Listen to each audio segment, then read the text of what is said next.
जनता party के सबसे बड़े स्टार और देश के सुपरस्टार नरेंद्र मोदी जी हमारे साथ में है और उनका ही कैंपेन हमारे लिए बहुत है।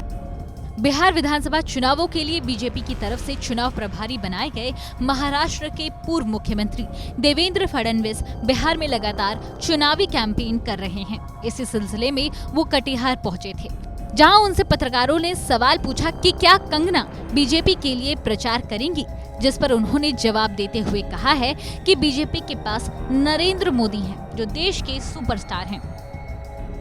कैंपेनिंग देखिए, हमको किसी स्टार की जरूरत नहीं है। भारतीय जनता पार्टी के सबसे बड़े स्टार और देश के सुपरस्टार नरेंद्र मोदी जी हमारे साथ में है और उनका ही कैंपेन हमारे लिए बहुत है।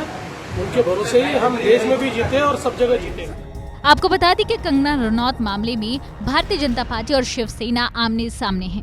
बीजेपी इस मामले में जहां कंगना का भरपूर समर्थन कर रही है, वहीं शिवसेना और कांग्रेस ने कंगना पर बीजेपी के साथ सांठगांठ करने का आरोप लगाया है। शिवसेना के प्रवक्ता संजय राउत ने ये तक कह दिया था कि बीजेपी बिहार विधानसभा चुनावों को ध्यान में रखते हुए कंगना का समर्थन कर रही है। संजय राउत ने तो शिवसेना के मुखपत्र सामना के साप्ताहिक अंक में लिखा है कि बीजेपी कंगना रनौत को समर्थन देकर और सुशांत सिंह राजपूत मामले में अपने रुख के जरिए राजपूत और क्षत्रिय जैसी अगड़ी जातियों के वोट हासिल कर बिहार चुनाव जीतना चाहती है। जबकि देवेंद्र फडणवीस का कहना है कि बीजेपी के लिए सुशांत का मामला चुनाव का मुद्दा नहीं है। हमारे लिए तो कोई सुशांत का मुद्दा जो है वो कोई राजनीति का मुद्दा नहीं है। पूरे देश के आम लोगों को ये लगता है कि एक युवा कलाकार पूरे देश में जिन्होंने नाम कमाया था, अचानक इस प्रकार से उनकी मृत्यु होती है जिसमें संशय और शंका तैयार होती है। तो लोगों को सत्य चाहिए और वो सत्य बाहर निकले, यही हम लोगों का भी प्रयास है, ये सारी एजेंसीज का भी प्रयास है। इसको राजनीति से जोड़ने का, चुनाव से जोड़ने का कोई कारण नहीं है।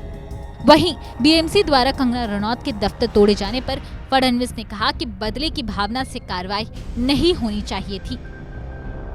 तो मैं 2-3 बार बोल चुका हूँ, जो हुआ है वो कोई ठीक नहीं हुआ है और जिस प्रकार से बदले की भावना से कार्रवाई सरकार करती है, ऐसी कार्रवाई नहीं होनी चाहिए। बिहार चुनावों के करीब आते ही बीजेपी अपनी तैयारियां जोरों पर कर रही है। पीएम मोदी भी लगातार बिहार को सौगातें दे रहे हैं। कटिहार से सुजीत झा की रिपोर्ट, बिहार तक।